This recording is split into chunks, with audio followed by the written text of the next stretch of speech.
نحمده ونستعينه ونستغفره ونعوذ بالله من شرور أنفسنا ومن سيئات أعمالنا.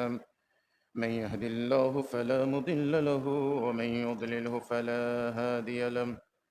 ونشهد أن لا إله إلا الله وحده لا شريك له.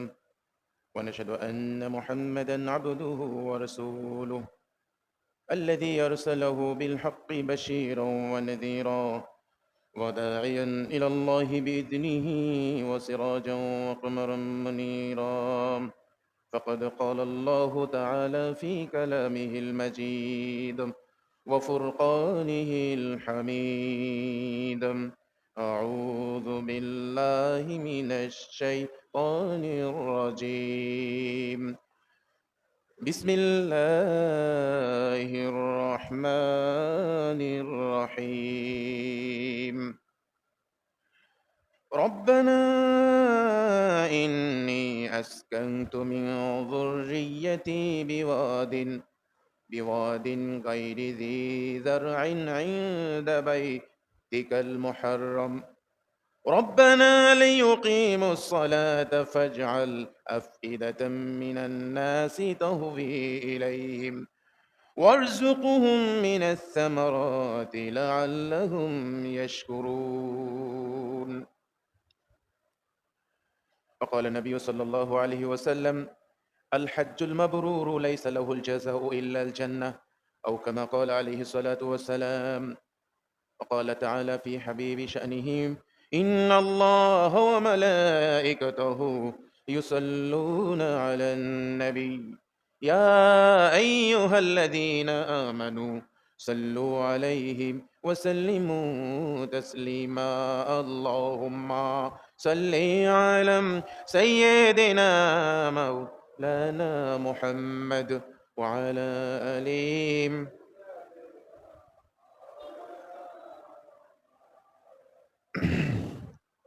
সম্মানিত মুসলিমবৃন্দ, শুকরিয়া মহান রব্বুল ইজ্জত আল জালালের দরবারে যে মহান আল্লাহ সুবহানাহু ওয়া তাআলা আমাদেরকে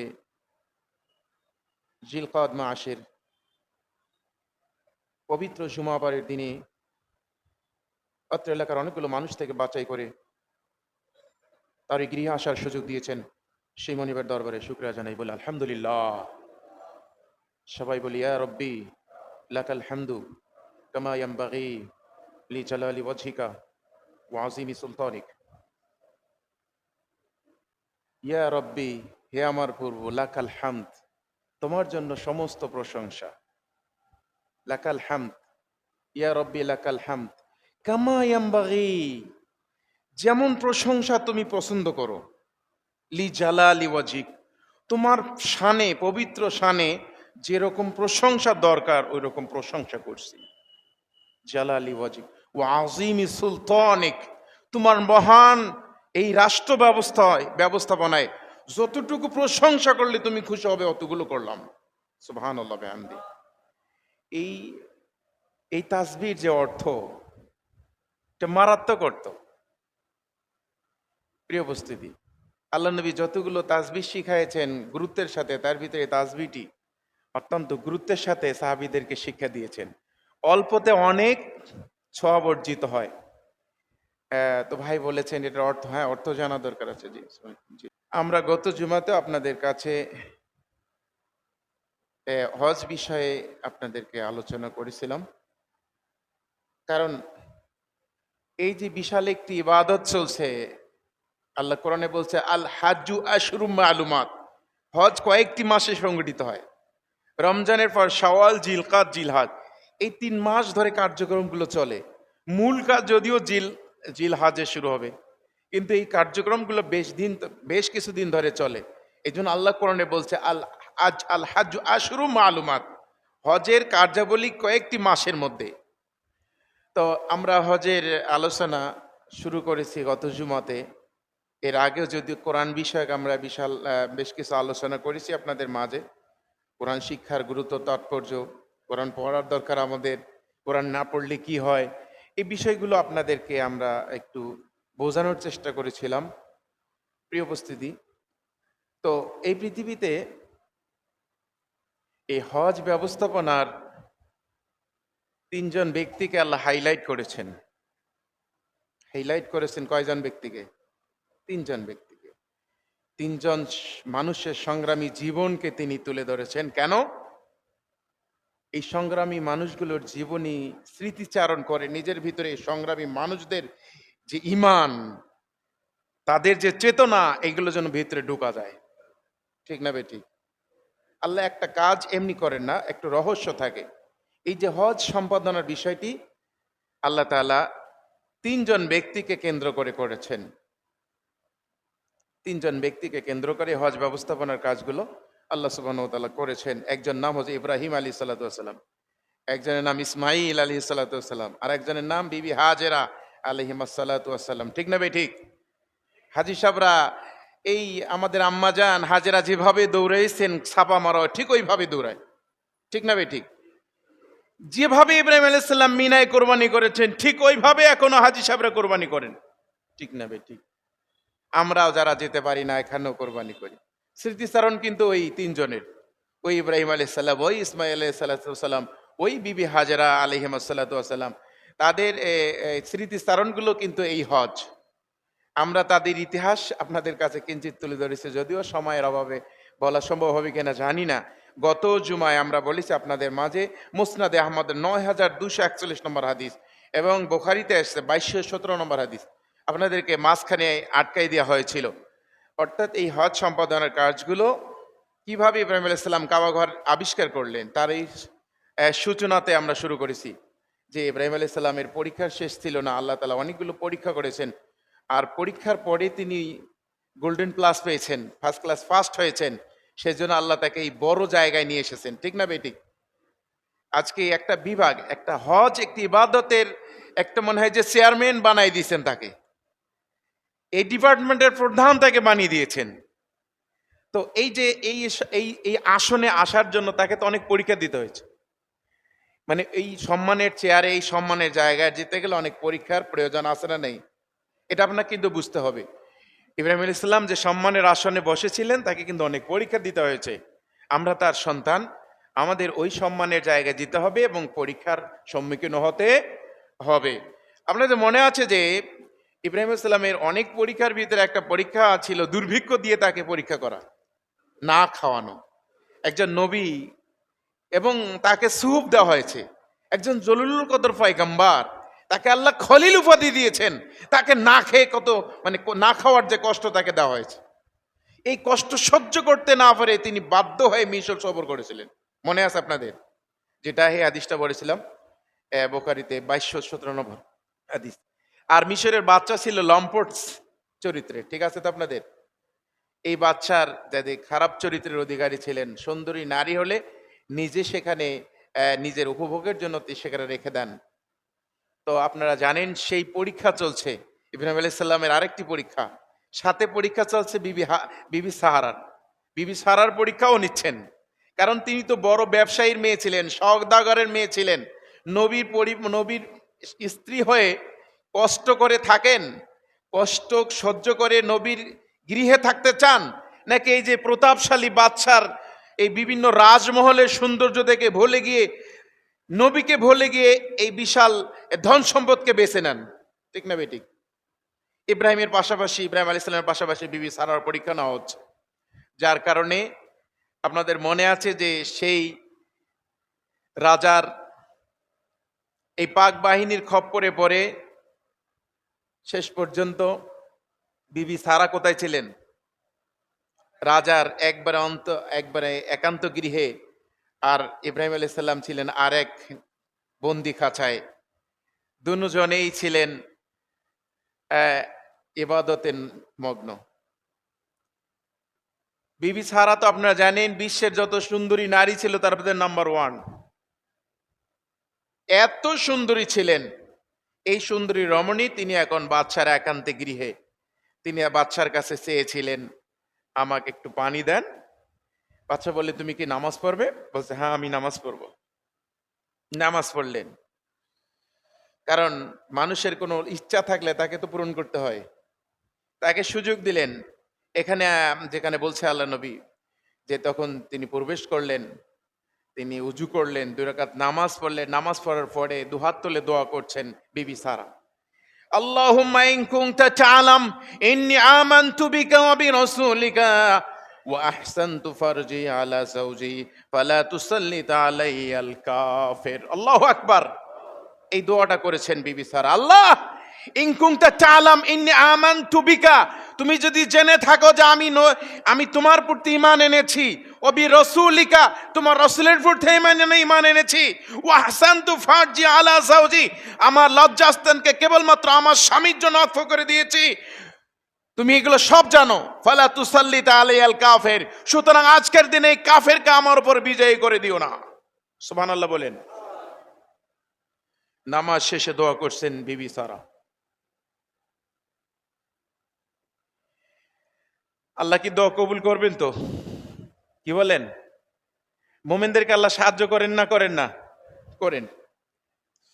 প্রিয় উপস্থিতি, এই যখন পরিস্থিতি, কিন্তু বাদশাহ আর লোভ মানেনি।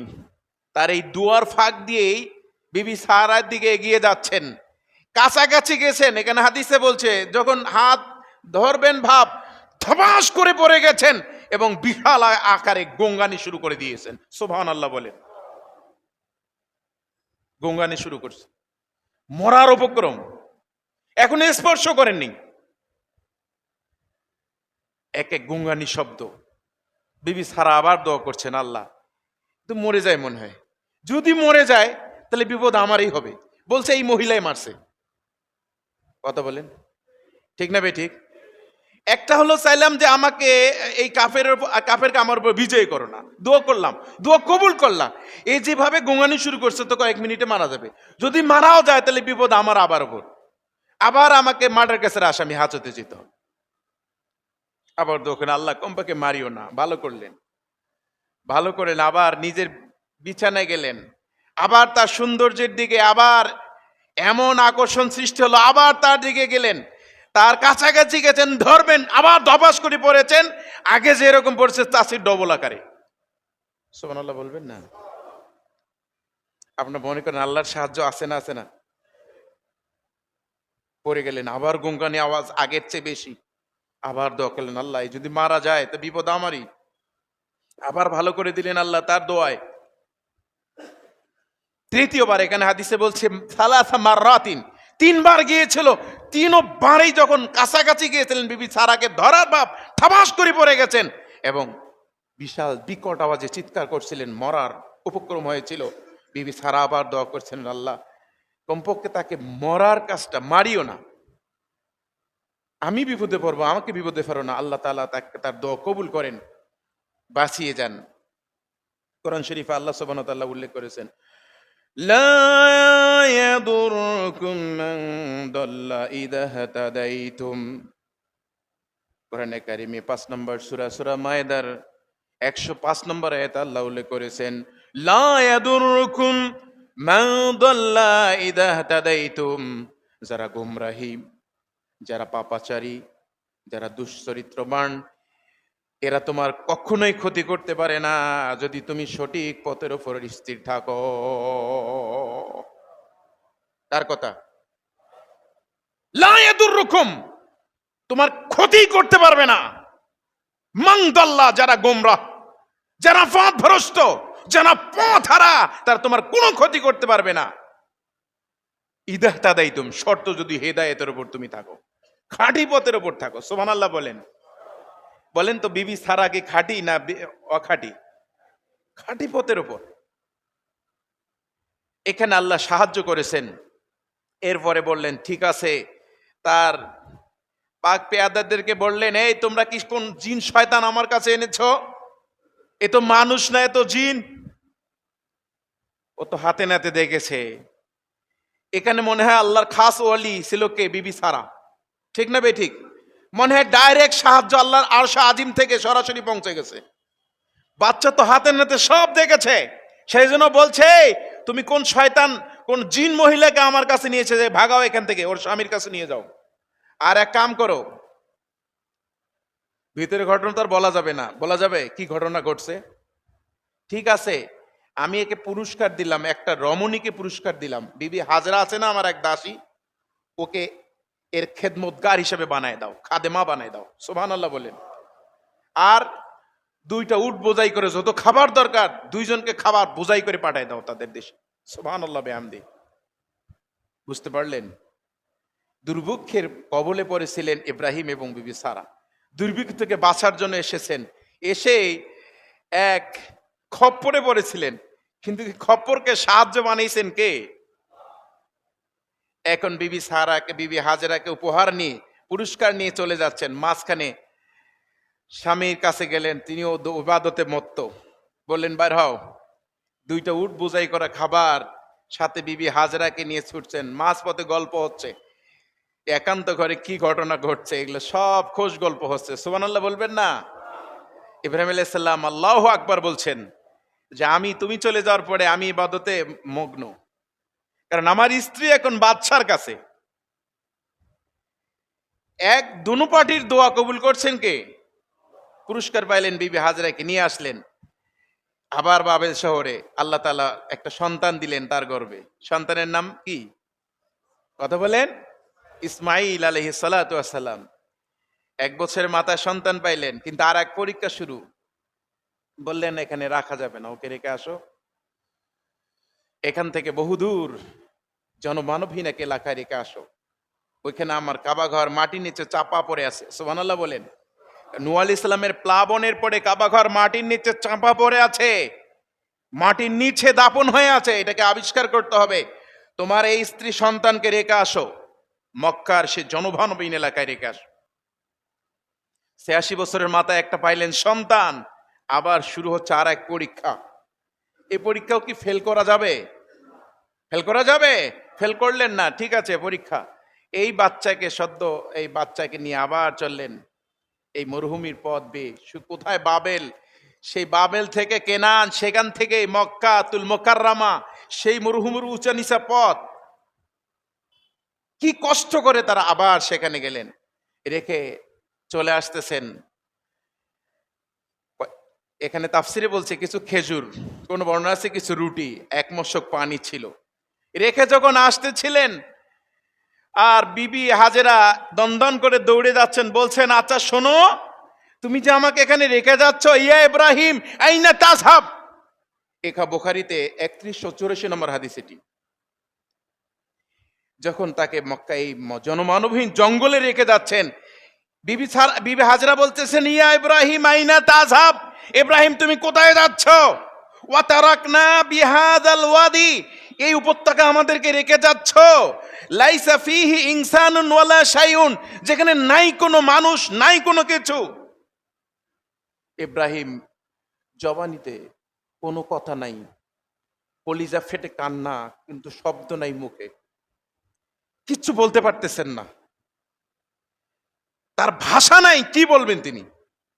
এত কষ্টে একটা বাচ্চা পাইলেন, এত ফুটফুটে সুন্দর বাচ্চা, সে বাচ্চাকে আল্লাহর অর্ডারে রেখে যেতে হচ্ছে এক জঙ্গলের ভিতরে। অর্ডারটা কার? কোনো কথা নাই, লাস্টে নিজেই বলছেন শোনো, আমি বলছি ফাকালাত লাহু আল্লাহুল্লাযী আমারাকা বিহাযা, তুমি যখন কথাই বলছো না, তখন আমি তোমাকে বলতে চাই শোনো, আল্লাহ কি অর্ডার করছে আমাদেরকে এখানে রেখে যেতে? বলছে নাম।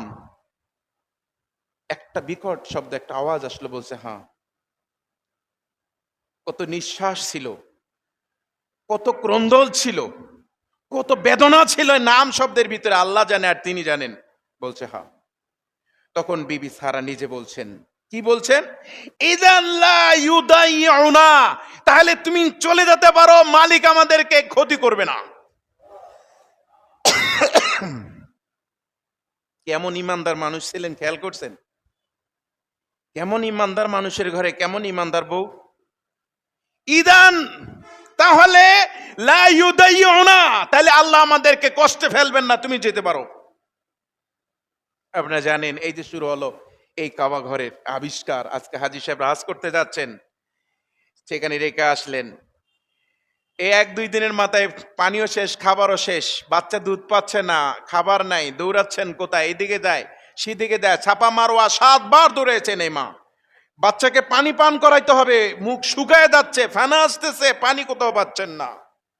কিন্তু এই নীল খালাকার যে 7 বার দৌড়েছেন, এই 7 বার তো আল্লাহ কিয়ামত পর্যন্ত মানুষকে দৌড়াবেন, ঠিক না বেঠিক?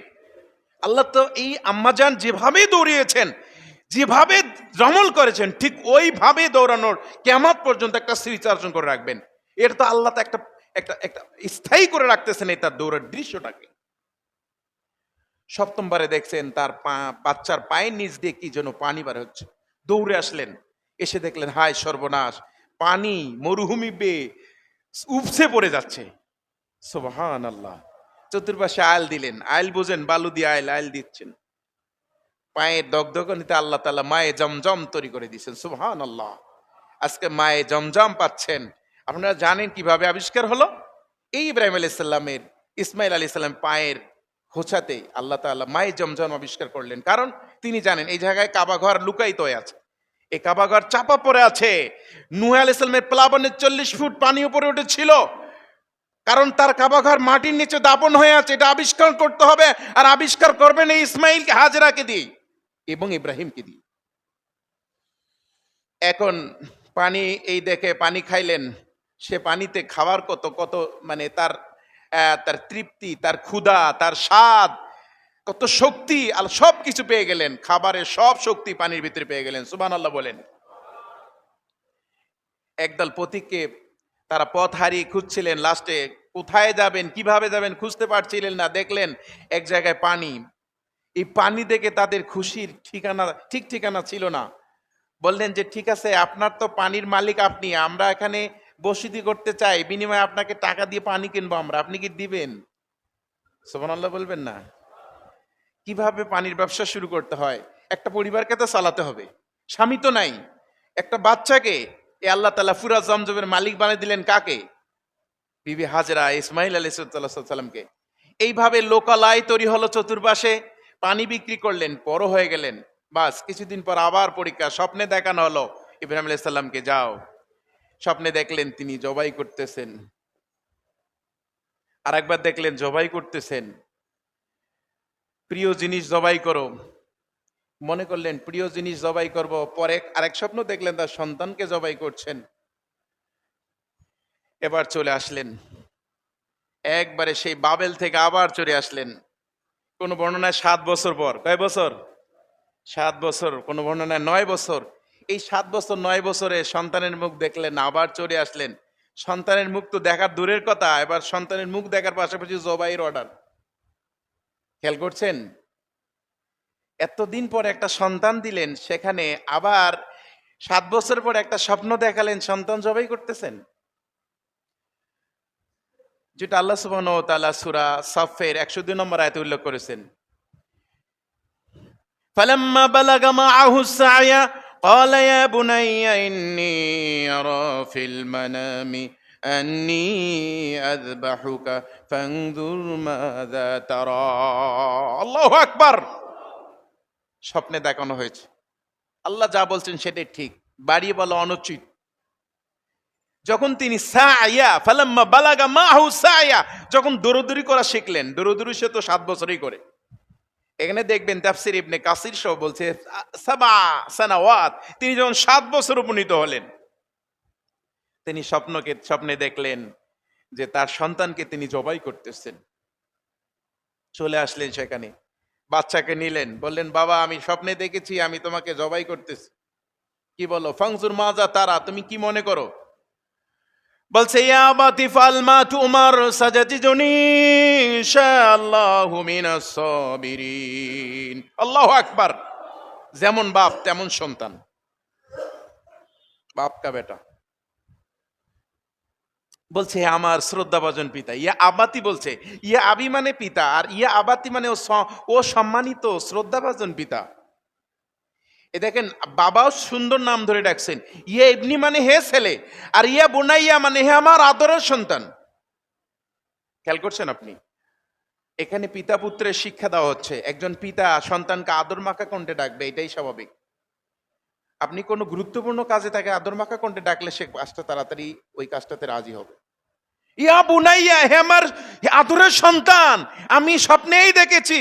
যখন আদরের সন্তান বলছেন, সাথে সাথে সন্তান ও শ্রদ্ধা মাকা করতে বলছেন, ইয়া আবাতি, ও আমার শ্রদ্ধাভাজন পিতা, আপনি যা আদেশ পেয়েছেন তা বাস্তবায়ন করেন, অচিরে আমাকে একজন ধৈর্যশালী সন্তান হিসেবে দেখতে পাবেন। সাতাজিদুনি ইনশাআল্লাহ মিনাস সাবিরিন, আমাকে ধৈর্যশালী সন্তান হিসেবে দেখতে পাবেন। জবাই জবাই করতে গিয়ে কি করুণ ইতিহাস। মাঝখানে 3 জায়গায় শয়তান বলছে, যাস না মিনায়, মিনায় যাস না, তোরে জবাই করবে। বলছে, বাবা দেখো তো আমার একটা সাদা পোশাক পরা মানুষ কি বলে। বলছে, তুমি ঢেল মারো। যেভাবে ঢেল মারেছেন যে জায়গাতে, এখন সে জায়গায় হাজী সাহেবরা ঢেল মারে। সুবহানাল্লাহ বলেন। ইসমাইল আলাইহিস সালামকে ধোঁকায় ফেলেছিলেন শয়তান, এখনো 47টা পাথর মারেন হাজী সাহেবরা, আলহামদুলিল্লাহ সেখানে পাথর মারেন। ইব্রাহিম আলাইহিস সালাম যেভাবে স্মৃতিচারণ হচ্ছে, মিনা ময়দানে যাওয়ার আগে 3বার শয়তান তাকে ধোঁকা দিয়েছিল, এখনো 3বারে 3টা শয়তানের মূর্তি দাঁড় করে দেওয়া আছে। ওই জায়গাগুলোতে এখনো কিয়ামত পর্যন্ত আল্লাহ তাআলা দেখাবেন তার সন্তানদেরকে। সুবহানাল্লাহ বলেন। কি করুণ ইতিহাস। বড় হলেন, এরপর বাবা পুত্র দুইজনেই কাবা ঘর বানালেন, কাবা ঘর তৈরি করলেন। কাবা ঘর তৈরি করেই এবার তৈরি করার পরে দোয়া করেছিলেন ইব্রাহিম আলাইহিস সালাতু ওয়াস সালাম। এবং আরেকটা কথা বলি, মাঝখানে যখন চলে আসছিলেন ইব্রাহিম আলাইহিস সালাম, যখন কাবা ঘরে তার স্ত্রী বিবি সারাকে রেখে চলে আসছিলেন, হাজরাকে রেখে চলে আসছিলেন, সেই সময় কিছু দোয়া করছিলেন, যে দোয়াগুলো আল্লাহ 100 ভাগ কবুল করেছেন। সুবহানাল্লাহ। এই মরুভূমিতে রেখে যখন চলে আসছিলেন প্রথমে, তখন তিনি যেটা সূরা ইব্রাহিমের 37 নম্বর আয়াত আল্লাহ উল্লেখ করেছেন, 14 নম্বর সূরা ইব্রাহিমের 37 নম্বর আয়াত আল্লাহ উল্লেখ করেছেন সে কথাগুলো। রব্বানা ইন্নী আসকানতুম মিন যুররিয়াতি বিওয়াদিন গায়রি যী বাইতিকাল মুহাররম, আল্লাহ আমার এই সন্তানদেরকে, এই বংশধরকে আমি একটি জনমানবহীন এলাকায় রেখে যাচ্ছি। ইনদা বাইতিকাল মুহাররম, তোমার প্রিয় ঘর, সম্মানিত ঘরের পাশে। রব্বানা লিয়ুকিমুস সালাতা ফাজআল আফিদাতাম মিনান নাসি তাহওয়ি ইলাইহিম। সুবহানাল্লাহ বলেন। রব্বানা, হে আল্লাহ, লিয়ুকিমুস সালাতা, তারা যেন নামাজ কায়েমকারী হয়। ইসমাঈল আলাইহিস সালাম যেন নামাজ কায়েমকারী হয়। দোয়া করছেন, তারা কি নামাজ কায়েম করছে কি করেনি? হ্যাঁ।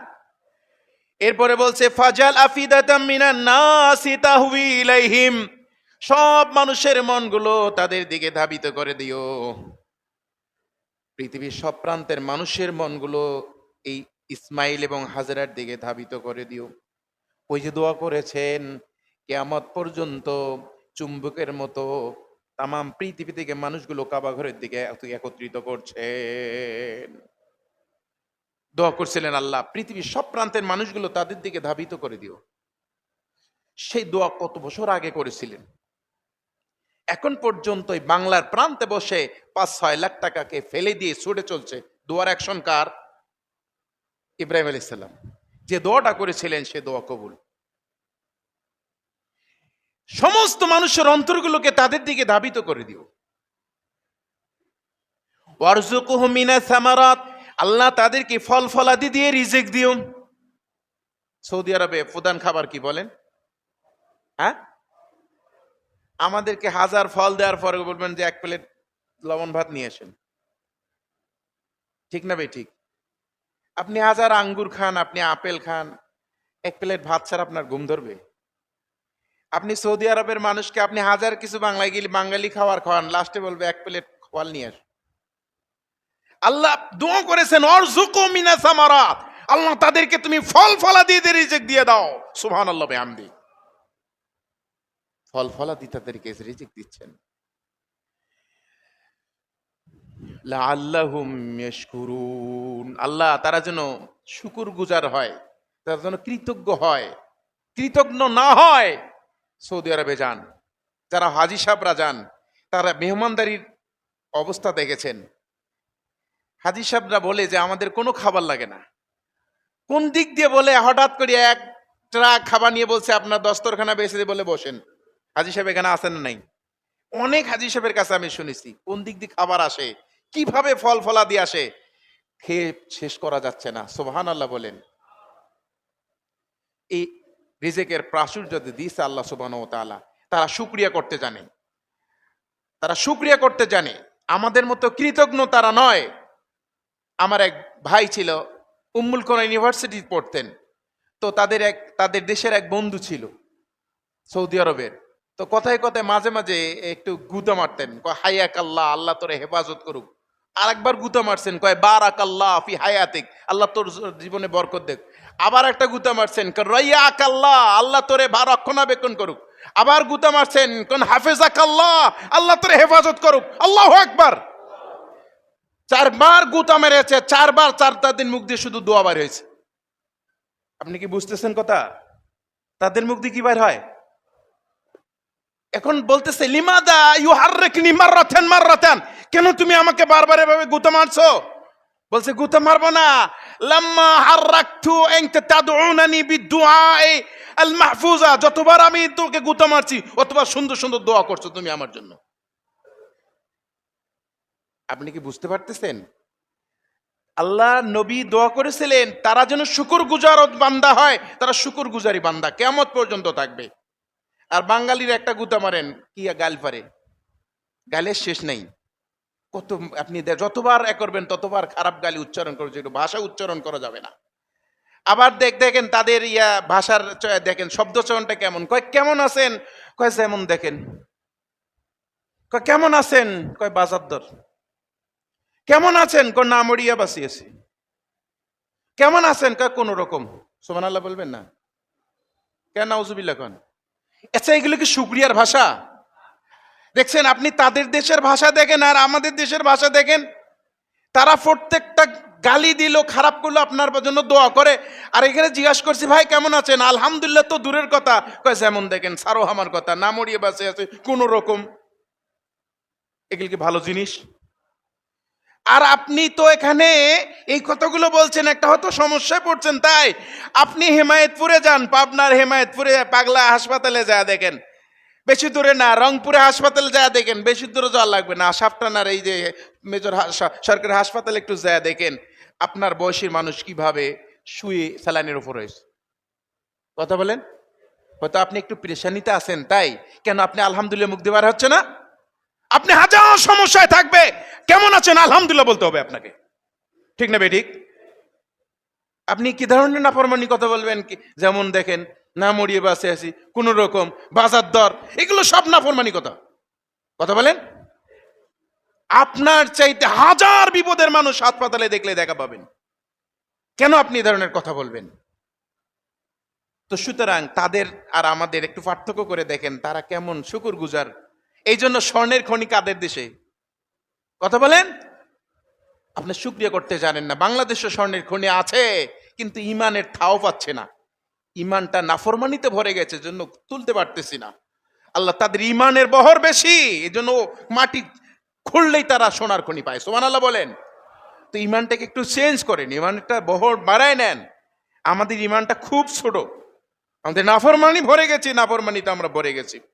যে দোয়া করেছিলেন শব্দগুলো কবুল করেছিলেন। এরপর বলছেন, হ্যাঁ এরপর বলছেন রব্বি জাআল হাযাল বালাদা আমিনা, আল্লাহ এই শহরকে তুমি নিরাপদ শহর বানায় দাও। কি শহর? কি শহর? নিরাপদ শহর। এখন দেখেন এই যে ইব্রাহিম আলাইহিস সালামের যে দোয়াগুলো করেছিলেন, দোয়াগুলো কবুল হয় নাই। মানুষ ঢোকার সাথে সাথে নিরাপদ হয়ে যায়। সুবহানাল্লাহ। একটা মশা মারার ক্ষমতা নাই, একটা মাছি মারার ক্ষমতা নাই। আপনার বাবার খুনকারী হইল, ওই জায়গায় আপনি তার প্রতিশোধ নিতে পারবেন না। সুদানি, মিশরি, কত সুন্দর সুন্দর সুন্দরী রমণীরে সেখানে আরাফার ময়দানে, মুজদালিফার ময়দানে শুয়ে থাকে, সিসি ক্যামেরা ওয়ান থাকে। আজ পর্যন্ত কারো বাবার শক্তি হয় নাই একটা সুন্দরী মিশরি নারীর আসল ধরে টানে, ঠিক না বেঠিক? দোয়া করেছিলেন ইব্রাহিম আলাইহিস সালাম, এই শহরকে নিরাপদ বানায় দাও। নিরাপদ শহরে কোনো মহিলা লাঞ্ছিত হতে পারে? পারে? দোয়া করেছিলেন নিরাপদ বানায় দাও। আল্লাহ কেমন নিরাপদ বানাই দিয়েছেন। এটার নাম নিরাপদ, এটার নাম ইব্রাহিম আলাইহিস সালামের দোয়া। সম্মানিত হাজিরিন, এরপরে কাবা ঘর বানা শেষ, বলছিলেন রব্বানা অবা ফিহিম রসুলা, আল্লাহ তুমি এদের মধ্য থেকে একজন রসুল পাঠায় দাও যারা কোরআন তেলাওয়াত করে করে মানুষকে পড়ায় শোনায় দেবে। সুবহানাল্লাহ। ইন তাফসিরে দেখেন এই দোয়া একটা রসুল চাইছেন, একটা রসুল দাও। এ রসুল কে? মুহাম্মদ সাল্লাল্লাহু ইয়াতলু আলাইহিম আয়াতিক ওয়া ইউআল্লিমুহুমুল কিতাব ওয়াল হিকমা ওয়া ইউযাক্কিহিম, এমন একজন রাসূল দিও এদের থেকে, এই মক্কার লোকদের থেকে, যিনি কোরআন তেলাওয়াত করবেন, মানুষকে বুঝাবেন, মানুষকে পুত পবিত্র করবেন, মানুষকে জান্নাতের দিকে নিয়ে যাবেন। আল্লাহু আকবার। দোয়া কবুল হয়নি? সব দোয়া কবুল হয়েছে। বললেন ঠিক আছে, কাবা ঘর বানা শেষ। যে পাথরে কাবা ঘর বানিয়েছেন, এই পাথরটার মাকাম ইব্রাহিম, লিফটের মতো উপরে উঠতো আবার নামতো। সুবহানাল্লাহ বলবেন না? পায়ের ছাপ এখন পর্যন্ত, কিয়ামত পর্যন্ত মানুষদেরকে দেখাবেন। সুবহানাল্লাহ। এই মাকাম ইব্রাহিম সবাই পায়ে স্পর্শ করতে, এই জন্য এখন কাজ দিয়ে ঢেকে রেখেছে, কারণ পায়ে ছাপ উঠলে গেলে তো কিয়ামত পর্যন্ত মানুষকে দেখাতে পারবেন না, আল্লাহ রেখে দিয়েছেন। তো ইব্রাহিম আলাইহিস সালামকে বললেন, আল্লাহ বললেন কাবা ঘর বানা শেষ, ঠিক আছে, ওয়াযিন ফিন্নাসি বিল হজ, ইব্রাহিম মানুষকে ঘোষণা দাও হজের। ইয়াতুকা রিজালান ওয়া আলা কুল্লি দামিরি ইয়াতিনা মিন কুল্লি ফাজ্জিন আমিক, তুমি আজ হজের আহ্বান করো, দাওয়াত দাও। প্রত্যেকটি প্রান্ত থেকে উঠে, পথ পায়ে হেঁটে, বিভিন্ন স্টিমারে, এরোপ্লেনে তারা ছুটে চলে আসবে। বলবে আল্লাহ আমি আজান দেব, আজান শুনবে কিভাবে? এখানে আজান দিলে প্রান্তে পৌঁছবে কিভাবে? আল্লাহ বলছেন ব্যবস্থা করতেছি। মুসনাদে আহমদে 2707 নম্বর হাদিস। আল্লাহ বললেন ঠিক আছে আমি ব্যবস্থা করছি। ঠিক আছে ইব্রাহিম কেমনে আজান দেবে? এখানে বলছে যে আল্লাহ তাআলা খাফেদাত লাহু আল জিবাল, পাহাড়কে আল্লাহ নিচু করে দিলেন, যে ঠিক আছে পাহাড় নিচু, একবারে নিচু হোক। অর্ডার করার সাথে সাথে পাহাড় নিচু হয়ে গিয়েছে। সুবহানাল্লাহ বলবেন না? রুউসুহা, মাথা বরাবর হয়ে গেছে, লাফ মেরে উঠলেন পাহাড়ে। আর রুফিয়াতিল খুরা, সাথে সাথে পুরা শহরকে আল্লাহ একবারে উপরে তুলে দিলেন। ফাআযানা ফিন নাস, এরপর তিনি মানুষের কাছে আজান দিলেন, হজের আজান। আল্লাহু আকবার। এই যে উপরে উঠাই দিলেন কেন? কারণ উপরে না থাকলে, এই যে মিনারগুলো আজান দেয় কেন? উপরে না উঠলে মানুষ শোনে না, উপরে উঠাই দিলেন যাতে মানুষ এই আজান হজের এলানটা শুনতে পারে। তিনি এইভাবে উঁচু করলেন, আজ থেকে ভূপৃষ্ঠ থেকে, আমাদের এই ভূপৃষ্ঠ থেকে 200 মিটার উপরে কাবা শরীফ। সুবহানাল্লাহ বলে। এই জন্য সাদ কে আগে দেখে বলেন তো? কারা আগে দেখে? কারা? ওরা আগে দেখে, কারণ উপরে যে তারা উপরে, তাই সবার আগে তারা চাঁদ দেখে। এই ইব্রাহিম আলাইহিস সালামকে এই হজের ঘোষণা দেওয়ার জন্যই পুরা কাবাকে উপরে তুলে দেওয়া হয়েছে। এই হজের এলান যেন বিশ্বের সব প্রান্তে মানুষ শুনতে পারে, আর সেই এলানে আজ পর্যন্ত মানুষ ছুটে চলছে হজের দিকে। আল্লাহু আকবার। সময় বলছে, বলার কোনো সুযোগ নেই। আমরা হজের আলোচনা আগামীতে কোরবানির আরো দুইটা জুমা হবে ইনশাআল্লাহ। সবাই নিয়ত করবেন একটা করে মশু কোরবানি দিতেই হবে, কারণ আপনার একটা ছেলে থেকে বাঁচার জন্য একটা কোরবানি দিবেন না, মানে আপনি নিয়ত করেন। আগামী জুমাতে আমরা এগুলো আলোচনা করব। মানসিকভাবে প্রস্তুত থাকবেন যে আপনি একটা আল্লাহর রাস্তে, আল্লাহর জন্য একটা কোরবানি আপনি দিবেন। হজ করতে পারেন নাই, একটা পশু আল্লাহর রবে কোরবানি দিবেন। সারা বছরও গোস্ত খান, এবছরও গোস্ত খাবেন, কিন্তু সারা বছর গোস্ত খাওয়ার কোনো সওয়াব নাই। আর একটা এই জবাই করার সাথে সাথে প্রত্যেকটা পশুর বিনিময়ে আল্লাহ সওয়াব দিয়ে দিবেন আপনাকে। আল্লাহ আমাদেরকে এই কোরবানির জন্য, অর্থাৎ এই ঈদের জন্য, অর্থাৎ এই পশু ক্রয়ের জন্য, ক্রয় করার জন্য আল্লাহ আমাদের ক্ষমতা দান করে। সবাই বলেন আমিন।